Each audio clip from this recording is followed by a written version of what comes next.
distinguished guests, scholars, experts, ladies and gentlemen, good day.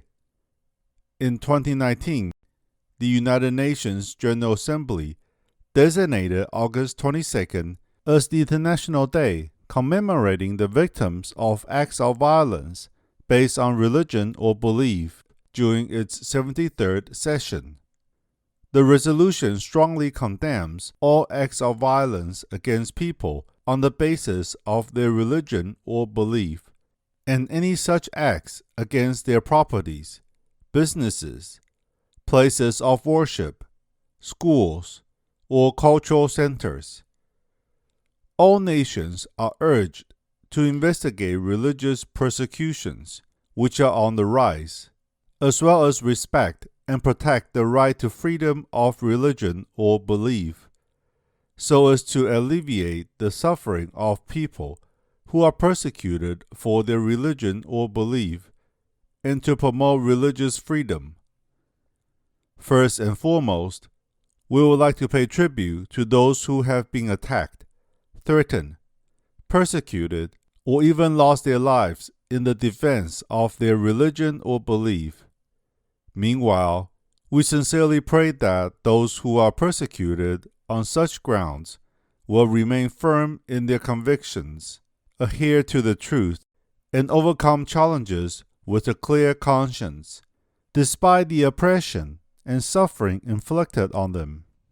UN Secretary-General Antonio Guterres delivered his message for the International Day commemorating the victims of acts of violence based on religion or belief in 2020, emphasizing the right to freedom of religion or belief is firmly entrenched in international human rights law and is a cornerstone for inclusive, prosperous, and peaceful societies. It is clear that freedom of religion or belief is a universal value and has recently become a focus of international human rights concern.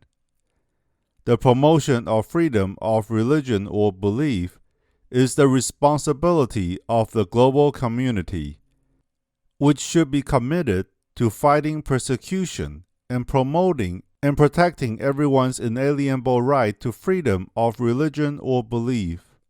Everyone's right to freedom of thought, conscience, and religion is one of the most fundamental rights enshrined in many international human rights conventions, such as Article 18 of the Universal Declaration of Human Rights, Article 18 of the International Covenant on Civil and Political Rights, Article 9 of the European Convention on Human Rights, and Article 12 of the American Convention on Human Rights. And all of them recognize the importance of protecting this right. However, governments, which are supposed to protect human rights, are frequently the ones that violate them.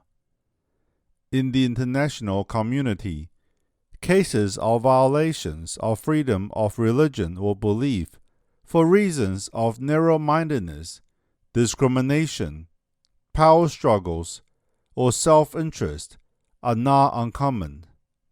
Therefore, the United Nations repeatedly calls on all nations to embrace inclusion and diversity to eradicate the root causes of intolerance and discrimination. The only way to build mutual trust between a government and its people is to respect the diversity of beliefs and cultures with conscience, to begin a dialogue, and to tolerate different views and opinions, so as to promote mutual respect and understanding among individuals, communities, and nations, and to appreciate and learn from each other.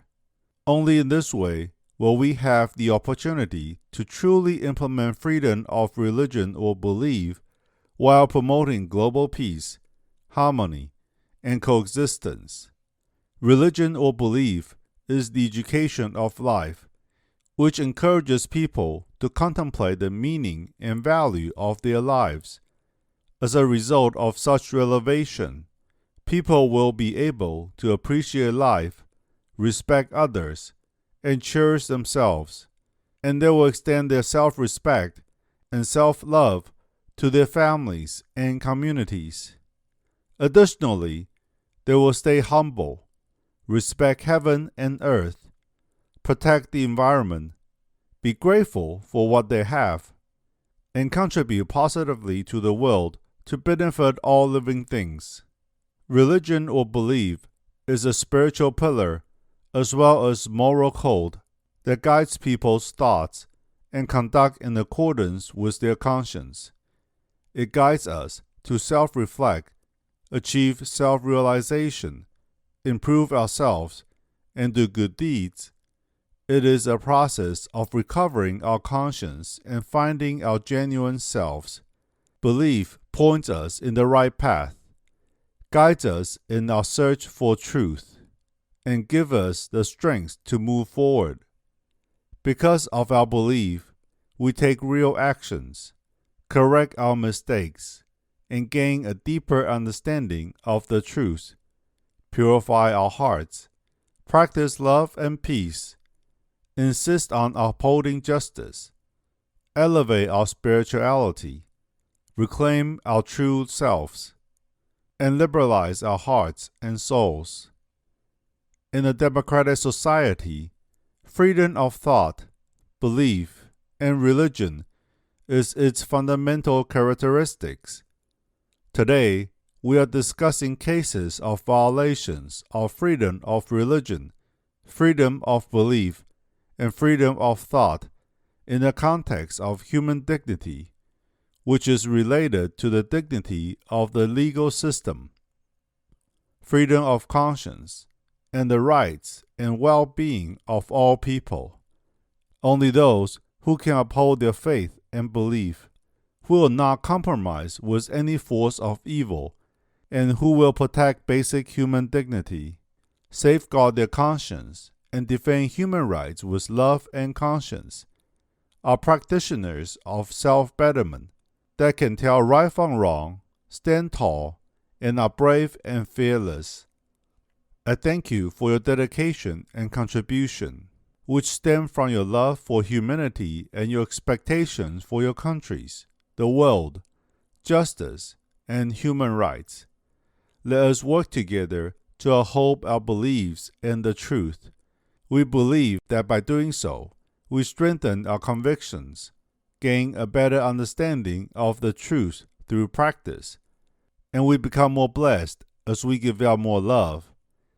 Greater value is added to our lives because of our dedication. Let us join hands and march forward to protect the freedom of religion or belief with love and conscience, and to create a peaceful world where genuine truth, genuine goodness, and genuine beauty prevail. I wish you all the best. Thank you all.